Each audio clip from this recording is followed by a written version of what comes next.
ನಮಸ್ಕಾರ ವೀಕ್ಷಕರೇ, PR ಅಕಾಡೆಮಿಗೆ ಸ್ವಾಗತ. ನೀವೇನಾದ್ರೂ ಸರ್ಕಾರಿ ಹುದ್ದೆ ಹುಡುಕ್ತಾ ಇದ್ದೀರಾ? 80,000 ರೂಪಾಯಿಗಿಂತ ಜಾಸ್ತಿ ಸಂಬಳ ಸಿಗುವಂತಹ ಕೆಲಸ ಇದಾಗಿದೆ. ಇದು ಯಾವ ಕೆಲಸ, ಎಲ್ಲಿ ಖಾಲಿ ಇರುತ್ತೆ, ಹೇಗೆ ಅಪ್ಲಿಕೇಶನ್ ಹಾಕೋಬೇಕು, ಎಜುಕೇಶನ್ ಏನು ಮಾಡಿರಬೇಕು, ವಯೋಮಿತಿ ಎಷ್ಟಿರುತ್ತೆ, ಇದೆಲ್ಲದರ ಬಗ್ಗೆ ಸಂಪೂರ್ಣ ಮಾಹಿತಿಯನ್ನ ನಿಮಗೆ ತಿಳಿಸ್ಕೊಡ್ತೀವಿ. ವಿಡಿಯೋ ಶುರು ಮಾಡೋದಕ್ಕೂ ಮುಂಚೆ ಇನ್ನು ಈ ಚಾನಲ್ ಸಬ್ಸ್ಕ್ರೈಬ್ ಆಗಿಲ್ಲ ಅಂದ್ರೆ ಇವಾಗಲೇ ಸಬ್ಸ್ಕ್ರೈಬ್ ಆಗಿ ಪ್ರತಿದಿನನೂ ಗವರ್ನಮೆಂಟ್ ಮತ್ತೆ ಪ್ರೈವೇಟ್ ಸೆಕ್ಟರ್ ಜಾಬ್ ಡೀಟೇಲ್ಸ್ ತಿಳ್ಕೋಬಹುದು. ಹಾಗೆ ಪಕ್ಕದಲ್ಲಿರೋ ಬೆಲ್ ಐಕನ್ ಪ್ರೆಸ್ ಮಾಡಿದ್ರೆ ವಿಡಿಯೋ ಅಪ್ಲೋಡ್ ಆಗಿದ ತಕ್ಷಣ ನಿಮಗೆ ನೋಟಿಫಿಕೇಶನ್ ಬರುತ್ತೆ. ಆದಷ್ಟು ಬೇಗ ನೀವು ಅಪ್ಲಿಕೇಶನ್ ಹಾಕೋಬಹುದು. ವಿಡಿಯೋ ಶುರು ಮಾಡೋಣ. CIMS ನಲ್ಲಿ ಹುದ್ದೆಗಳು ಖಾಲಿ ಇದೆ. CIMS ಅಂದ್ರೆ ಏನು ಅಂತ ನೀವು ಕೇಳಬಹುದು. Chamarajanagar institute of medical sciences ನಲ್ಲಿ ಹುದ್ದೆಗಳು ಖಾಲಿ ಇರೋದು. 64 ಹುದ್ದೆಗಳು ಖಾಲಿ ಇದೆ. ಉದ್ಯೋಗ ಸ್ಥಳ ಚಾಮರಾಜನಗರ, ಕರ್ನಾಟಕ. ಯಾವ್ಯಾವ ಹುದ್ದೆ ಅಂತ ಹೇಳಿದ್ರೆ ಅಸಿಸ್ಟೆಂಟ್ ಪ್ರೊಫೆಸರ್ ಹುದ್ದೆ ಮತ್ತೆ ಟ್ಯೂಟರ್ಸ್ ಹುದ್ದೆಗಳು ಖಾಲಿ ಇದೆ. ಸ್ಯಾಲರಿ 50,000 ರೂಪಾಯಿಂದ ಹಿಡಿದು 81,250 ರೂಪಾಯಿ ತಿಂಗಳಿಗೆ ಸ್ಯಾಲರಿ ಇರುತ್ತೆ. ಯಾವ್ಯಾವ ಹುದ್ದೆ ಎಷ್ಟೆಷ್ಟು ಖಾಲಿ ಇದೆ ಅಂತ ನೋಡೋದಾದ್ರೆ ಅಸಿಸ್ಟೆಂಟ್ ಪ್ರೊಫೆಸರ್ ಹುದ್ದೆ 40 ಖಾಲಿ ಇದೆ. ಟ್ಯೂಟರ್ಸ್ ಹುದ್ದೆ 24 ಖಾಲಿ ಇರುತ್ತೆ. ಟೋಟಲ್ 64 ಹುದ್ದೆಗಳು ಖಾಲಿ ಇರೋದು. ನೆಕ್ಸ್ಟ್, ವಯೋಮಿತಿಯ ಡೀಟೇಲ್ಸ್ ನ ನೋಡೋದಾದ್ರೆ ಮಿನಿಮಮ್ ನಿಮಗೆ 18 ವರ್ಷ ಆಗಿರಬೇಕು. ಮ್ಯಾಕ್ಸಿಮಮ್ 38 ವರ್ಷದವರು ಕೂಡ ಅರ್ಜಿಯನ್ನ ಹಾಕಬಹುದು. 18ರಿಂದ 38. ನೆಕ್ಸ್ಟ್, ವಯೋಮಿತಿಯ ಸಡಿಲಿಕೆಯನ್ನ ಕೊಟ್ಟಿದ್ದಾರೆ.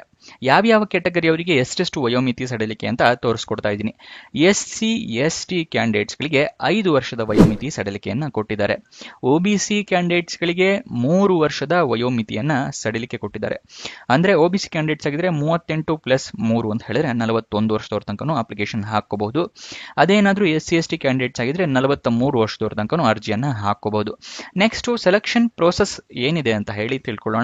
ಅದಕ್ಕಿಂತ ಮುಂಚೆ ಇನ್ನು ಈ ವಿಡಿಯೋಗೆ ಲೈಕ್ ಮಾಡಿಲ್ಲ ಅಂದ್ರೆ ದಯವಿಟ್ಟು ಲೈಕ್ ಮಾಡಿ, ವಿಡಿಯೋನ ಹಲವಾರು ಜನರಿಗೆ ತಲುಪೋ ತರ ಮಾಡಿ. ಮತ್ತೆ ನಿಮ್ ಫ್ರೆಂಡ್ಸ್ ಯಾರಾದರೂ ಜಾಬ್ ಹುಡುಕ್ತಿದ್ರೆ ಅಂತವರಿಗೆ ಈ ವಿಡಿಯೋ, ಈ ಚಾನೆಲ್ ಎಲ್ಲ ಶೇರ್ ಮಾಡಿ, ಅವರಿಗೂ ಜಾಬ್ ಹುಡುಕೋಕೆ ಹೆಲ್ಪ್ ಆಗುತ್ತೆ. ಇವಾಗ ಸೆಲೆಕ್ಷನ್ ಪ್ರೋಸೆಸ್ ವಿವರ ತಿಳ್ಕೊಳ್ಳೋಣ. ಸೆಲೆಕ್ಷನ್ ಪ್ರೋಸೆಸ್ ನೋಡೋದಾದ್ರೆ ಫಸ್ಟ್ ನಿಮ್ಮ ಕ್ವಾಲಿಫಿಕೇಶನ್ ನ ನೋಡ್ತಾರೆ. ಕ್ವಾಲಿಫಿಕೇಶನ್ ನೋಡಿದ್ಮೇಲೆ ನಿಮ್ಮ ಎಕ್ಸ್ಪೀರಿಯನ್ಸು, ಅದಾದ ನಂತರ ನಿಮ್ಮನ್ನ ಪರ್ಸನಾಲಿಟಿ ಇಂಟರ್ವ್ಯೂಗೆ ಕರೀತಾರೆ. ಗೊತ್ತಾಯ್ತಲ್ಲ, ಇದಿಷ್ಟು ಸೆಲೆಕ್ಷನ್ ಪ್ರೋಸೆಸ್ ನ ವಿವರ ಆಗಿರುತ್ತೆ. ನೆಕ್ಸ್ಟ್, ಸ್ಯಾಲರಿ ಯಾವ್ಯಾವ ಹುದ್ದೆಗೆ ಎಷ್ಟೆಷ್ಟು ಸ್ಯಾಲರಿ ಇದೆ ಅಂತ ಸ್ಪೆಸಿಫಿಕ್ ಆಗಿ ತಿಳ್ಕೊಳ್ಳೋದಾದ್ರೆ ಅಸಿಸ್ಟೆಂಟ್ ಪ್ರೊಫೆಸರ್ ಹುದ್ದೆಗೆ 81,250 ರೂಪಾಯಿಗಳಿದೆ. ನೆಕ್ಸ್ಟ್, ಟ್ಯೂಟರ್ಸ್ ಹುದ್ದೆಗೆ 50,000 ರೂಪಾಯಿಂದ 75,000 ರೂಪಾಯಿ ತನಕನೂ ಸ್ಯಾಲರಿ ಇರುತ್ತೆ. ಇದು ತಿಂಗಳಿಗೆ ಸ್ಯಾಲರಿ ಆಗಿರುತ್ತೆ. Next, official notification, application form, ಇದೆಲ್ಲ ನೀವು ಅಂದ್ರೆ ಅಪ್ಲಿಕೇಶನ್ ಫಾರಂ ಫಿಲಪ್ ಮಾಡಬೇಕು. ಫಿಲಪ್ ಮಾಡೋಕ್ಕಿಂತ ಮುಂಚೆ ಅಫಿಷಿಯಲ್ ನೋಟಿಫಿಕೇಶನ್ ನ ಓದ್ಕೊಳ್ಳೋದು ಅತಿ ಮುಖ್ಯವಾಗಿರುತ್ತೆ. ಯಾಕೆ ಅಂತ ಹೇಳಿದ್ರೆ ಅಪ್ಲಿಕೇಶನ್ ಫಾರಂ ನಲ್ಲಿ ಏನಾದರೂ ನೀವು ತಪ್ಪುಗಳನ್ನು ಮಾಡಿದ್ರೆ ತಿದ್ದುಪಡಿಗೆ ಅವಕಾಶ ಇಲ್ಲ, ಅಪ್ಲಿಕೇಶನ್ ರಿಜೆಕ್ಟ್ ಆಗುತ್ತೆ. ಅದಕ್ಕೋಸ್ಕರ ಈ ಅಫಿಷಿಯಲ್ ನೋಟಿಫಿಕೇಶನ್, ಅಪ್ಲಿಕೇಶನ್ ಫಾರಂ ಎಲ್ಲ ಎಲ್ಲಿ ಸಿಗುತ್ತೆ ಅಂತ ಹೇಳಿದ್ರೆ ಡಿಸ್ಕ್ರಿಪ್ಷನ್ ನಲ್ಲಿ ಟೆಲಿಗ್ರಾಮ್ ಚಾನಲ್ ನ ಲಿಂಕ್ ಕೊಟ್ಟಿದ್ದೀನಿ. ಅಲ್ಲಿಂದ ಕ್ಲಿಕ್ ಮಾಡಿ ಟೆಲಿಗ್ರಾಮ್ ಚಾನಲ್ ನ ಜಾಯಿನ್ ಆಗಿ ಅಫಿಷಿಯಲ್ ನೋಟಿಫಿಕೇಶನ್, ಅಪ್ಲಿಕೇಶನ್ ಫಾರಂ ಎಲ್ಲ ಡೌನ್ಲೋಡ್ ಮಾಡ್ಕೋಬಹುದು. ನೀವು ಅಪ್ಲಿಕೇಶನ್ ಫಾರಂ ನ ಡೌನ್ಲೋಡ್ ಮಾಡಿ ಫಿಲಪ್ ಮಾಡಿ ಒಂದು ಅಡ್ರೆಸ್ಗೆ ಕಳಿಸ್ಕೊಡ್ಬೇಕಾಗುತ್ತೆ. ಇದನ್ನೇ ಆಫ್ಲೈನ್ ಮುಖಾಂತರ ಅರ್ಜಿ ಹಾಕೋದು ಅಂತ ಹೇಳ್ತಾರೆ. ಗೊತ್ತಾಯ್ತಲ್ಲ, ಅದೇ ಈ ಹುದ್ದೆಗೂ ಮಾಡಬೇಕಾಗಿರೋದು. ಆಫ್ಲೈನ್ ಮುಖಾಂತರ ಅಪ್ಲಿಕೇಶನ್ ನ ಹಾಕೋಬೇಕಾಗುತ್ತೆ. ಅಪ್ಲಿಕೇಶನ್ ನಲ್ಲಿ ಫಿಲಪ್ ಮಾಡಿ ಎಲ್ಲಿ ಕಳಿಸಬೇಕು ಅಂತ ಹೇಳಿದ್ರೆ ಅಡ್ರೆಸ್ ನ ತೋರಿಸ್ತಾ ಇದ್ದೀನಿ, ನೋಡ್ಕೊಳ್ಳಿ. Dean and director, Chamarajanagar institute of medical sciences, SY number 124, ಕಸಬಾ ಹೋಬಳಿ, ಯದಾಪುರ, ಚಾಮರಾಜನಗರ್ 571313. ಇಲ್ಲಿಗೆ ನೀವು ಅರ್ಜಿಯನ್ನ ಕಳಿಸ್ಕೊಡ್ಬೇಕಾಗತ್ತೆ. ಪೋಸ್ಟ್ ಮೂಲಕ ಕಳಿಸ್ಕೊಡ್ಬೋದು, ಕೊರಿಯರ್ ಮೂಲಕ ಕಳಿಸ್ಬೋದು.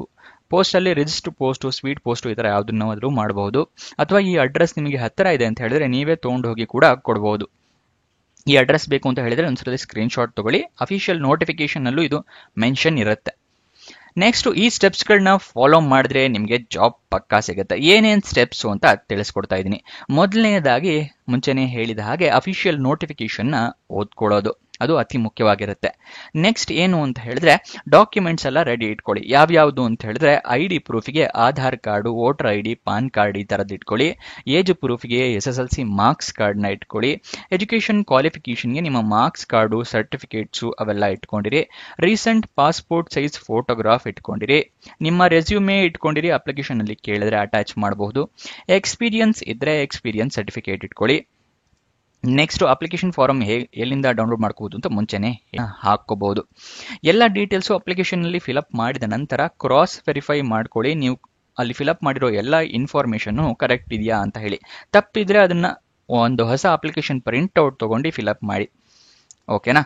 Next walk in interview details ಮುಂಚೆನೆ ತಿಳಿಸ್ಕೊಟ್ನಲ್ಲ, ಇನ್ನೊಂದ್ಸಲ ಹೇಳ್ತಾ ಇದ್ದೀನಿ ನೋಡಿ. Office of the director, Chamarajanagar institute of medical science, Chamarajanagar, Karnataka. Fees ಇರುತ್ತೆ ಎಷ್ಟು ಅಂತ ಹೇಳಿದ್ರೆ ₹1000 ಇರುತ್ತೆ ಅಪ್ಲಿಕೇಶನ್ ಫೀಸು. ಓಕೆನಾ. ₹1000 ಕೊಟ್ಟು ನೀವು ಡಿಮ್ಯಾಂಡ್ ಡ್ರಾಫ್ಟ್ ಮಾಡಿಸ್ಬೇಕಾಗತ್ತೆ, DDನ ಮಾಡಿಸ್ಬೇಕಾಗತ್ತೆ. ಓಕೆನಾ. ನೆಕ್ಸ್ಟು ಅಪ್ಲಿಕೇಶನ್ ಓಪನ್ ಆಗಿದ್ದ ದಿನಾಂಕ ನೋಡೋದಾದ್ರೆ 12 ಮಾರ್ಚ್ 2025ಕ್ಕೆ, ಕೊನೆಯ ದಿನಾಂಕ 21 ಮಾರ್ಚ್ 2025. ನೀವು ಅರ್ಜಿಯನ್ನು 21 ಮಾರ್ಚ್ 2025 ಒಳಗಡೆ ಕಳಿಸ್ಕೊಡ್ಬೇಕಾಗತ್ತೆ. ವಾಕ್ ಇನ್ ಇಂಟರ್ವ್ಯೂ ಡೇಟ್ ಯಾವತ್ತಿರುತ್ತೆ ಅಂತ ಹೇಳಿದ್ರೆ 26 ಮಾರ್ಚ್ 2025ಕ್ಕೆ ವಾಕ್ ಇನ್ ಇಂಟರ್ವ್ಯೂ ಇರುತ್ತೆ. ಇದು ವಾಕ್ ಇನ್ ಇಂಟರ್ವ್ಯೂ ಸ್ಥಳ ಆಗಿರುತ್ತೆ. ವಾಕ್ ಇನ್ ಇಂಟರ್ವ್ಯೂ ಅದು ಎರಡು ಒಂದೇ ಆಗಿರುತ್ತೆ. ಓಕೆ ಅಲ್ವಾ. ಇದನ್ನು ಬೇಕಾದ್ರೆ ಸ್ಕ್ರೀನ್ಶಾಟ್ ತಗೊಳ್ಳಿ ನೀವು. ಓಕೆನಾ. 21ರೊಳಗೆ ನೀವು ಅರ್ಜಿಯನ್ನು ಕಳಿಸ್ಬೇಕು. ನಿಮ್ಮನ್ನ ವಾಕ್ ಇನ್ ಇಂಟರ್ವ್ಯೂಗೆ 26ಕ್ಕೆ ಕರೀತಾರೆ.